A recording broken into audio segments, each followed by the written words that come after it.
pastikan kita jujur bos, kita jujur dan transparan. Seandainya anakannya ini jenis superan, katakan superan.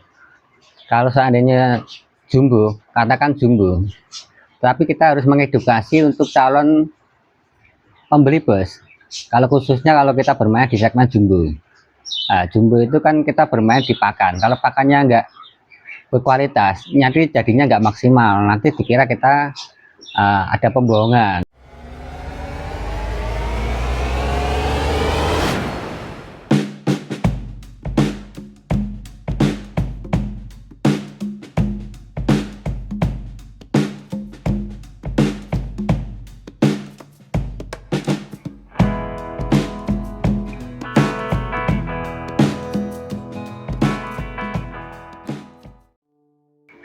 Assalamualaikum warahmatullahi wabarakatuh.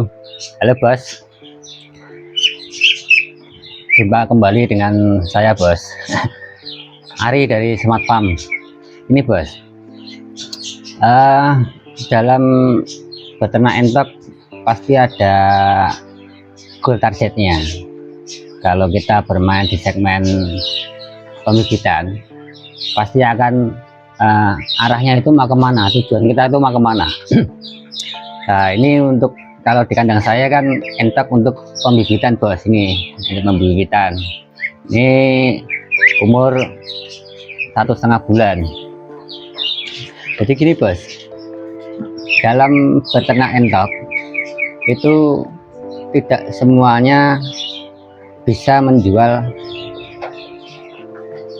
anakannya, produknya. Padahal itu mudah karena kita yang punya barang. Yang nggak punya barang aja bisa jual kok bos, apalagi punya barang. Nggak usah bingung bos. Tapi bagi pemula memang agak kesulitan, arahnya itu bagaimana, arahnya tujuannya itu kemana. Nah itu biasanya untuk agak kebingungan menjual anakan entok.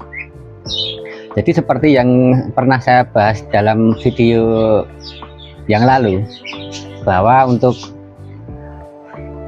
punya peternakan ini terutama untuk yang populasinya banyak ya bos ya, itu kita itu seperti punya pabrik. Jadi kita harus menguasai, harus bisa mencari material, bisa memproduksi barang sekaligus untuk memasarkannya.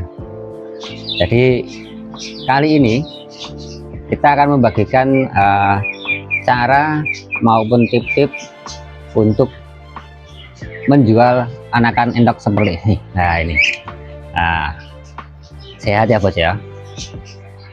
Oke, kita akan ulas bagaimana strategi pemasarannya yang efektif, tidak ribet. Ada beberapa cara efektif untuk memasarkan anak entok, baik secara daring maupun luring, yang dapat membantu peternak kecil memaksimalkan penjualan. Yang pertama ya bos ya, untuk pemasaran offline dulu bos, itu kita bisa menjual langsung ke konsumen lokal. Tawarkan anakan entok, umur berapa, jenisnya apa, itu ke tetangga, bisa ke teman atau masyarakat yang ada di sekitar bos-bos semuanya. Nanti kita akan dari mulut ke mulut tahu bos. Yang kedua, pergi ke pasar hewan tradisional bos. Biasanya di setiap lokasi itu ada pasar hewan, itu tempat bertemunya penjual dan pembeli. Cek aja, pasti ada jenis unggas yang dijual di situ selain hewan yang lain bos. Atau bergabung dengan komunitas peternak lokal, jadi berinteraksi dengan peternak entok atau unggas lain di daerah untuk berbagi informasi, mencari pembeli atau menjual ke sesama peternak. Itu bisa, biasanya untuk nambah materi bos kalau untuk sesama peternak. Terus bagaimana kalau untuk yang online bos? Nah, untuk ojek online ada media sosial yang bisa kita manfaatkan secara gratis. Biasanya yang paling mudah adalah Facebook. Nah, untuk Instagram ada, WhatsApp juga itu bisa kita manfaatkan bos.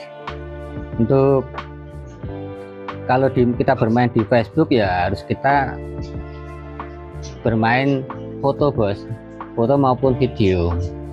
Berikan video maupun foto yang gambarnya itu benar-benar bagus, jangan ngambil di malam hari bos. Nah itu nanti kan kalau cocok biasanya langsung ke CP itu biasanya. Terus untuk buat konten itu bisa bos, konten kreator YouTube maupun TikTok, yang sekarang lagi tren ya TikTok. Tapi nanti resikonya biasanya jangkauannya jauh, jarang yang kita berlokasi di sini nanti ketemunya di luar kota. Nah, itu resikonya, tapi nggak apa-apa, itu nanti pengirimannya dari ekspedisi. Kita cuman biasanya antara penjual dan pembeli itu dikhawatirkan ada penipuan, itu yang kita sangat berisiko kalau di online. Dan barangnya kadang tidak sesuai dengan yang di foto maupun di video, itu yang biasanya dikhawatirkan dari pembeli. Terus selanjutnya bos, tawarkan paket penjualan.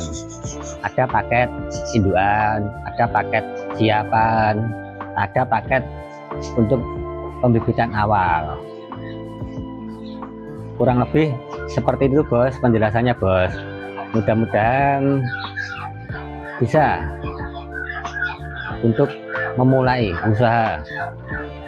Kalau kita hanya bermain di segmen rumah tangga itu simpel banget jualnya, kecuali kalau kita main di segmen yang populasinya besar, itu baru kita nanti branding untuk pemasaran besar-besaran, cara membuat mengiklankan produknya yang kita punya tadi bos.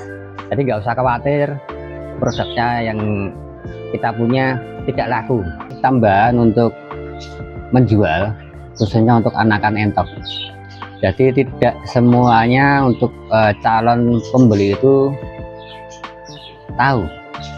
Makanya kita ada tip-tip, jangan sampai kita terkesan tipu-tipu dalam usaha peternakan entok. Tip yang pertama gini bos, jadi pastikan entoknya itu sehat, yang kita jual itu sehat.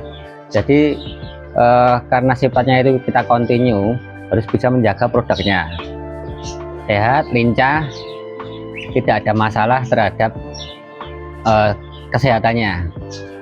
Untuk tip yang kedua, pastikan kita jujur bos, kita jujur dan transparan. Seandainya anakannya ini jenis superan, katakan superan. Kalau seandainya jumbo, katakan jumbo. Tapi kita harus mengedukasi untuk calon pembeli bos. Kalau khususnya kalau kita bermain di segmen jumbo, nah, jumbo itu kan kita bermain di pakan. Kalau pakannya nggak berkualitas, nanti jadinya nggak maksimal, nanti dikira kita ada pembohongan. Nah, terus tip yang ketiga, untuk harganya bos, cek harga di pasar itu berapa. Jadi kita bermain kompetitif, kita nggak usah bermain di harga tinggi, jangan terlalu di harga rendah juga, sewajar-wajarnya aja bos. Nah, tip yang terakhir bos, untuk pengiriman jarak jauh keluar kota, pastikan untuk regulasi dari pengiriman ekspedisi, apakah harus pakai karantina atau ada pengecekan yang lain bos. Ditakutkan nanti kalau setelah pengiriman di dalam perjalanan barangnya kepending, di karantina dulu, jadi nanti bermasalah. Karena untuk pengiriman kan pakan untuk di perjalanan, untuk entok seperti ini itu kan terbatas, jadi nggak banyak-banyak. Jadi kita pastikan nanti saat sampai di tujuan dalam estimasi berapa hari harus nyampe. maksimal 1 atau 2 hari itu sudah maksimal. Kalau bisa ya nggak usah ke jauh-jauh, paling lewat bis atau kereta nggak apa-apa. Tapi kalau luar kota, luar pulau lah, itu mungkin agak riskan juga. Itu satu tips aja ya bos. Oke bos, terima kasih, semangat bos, peternak sejahtera bos.